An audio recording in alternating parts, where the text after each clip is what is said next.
Hey everyone, in this video I'll show you how to change age on YouTube. Let's get started. First, open your browser and go to myaccount.google.com. Remember, your YouTube age is linked to your Google account, so you'll need to change it there. Once you're on the site, make sure you're signed in to the same Google account you use for YouTube. On the left side, click Personal Info.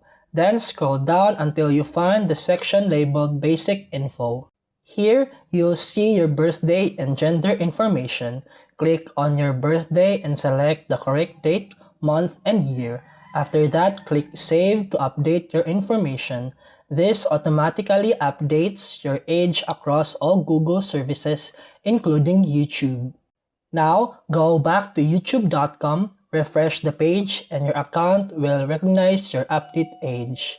If you had any age-restricted videos blocked before, you should now be able to view them depending on your new age settings. And that's it for today's video. If you found this helpful, please like and subscribe for more videos. See you in the next one.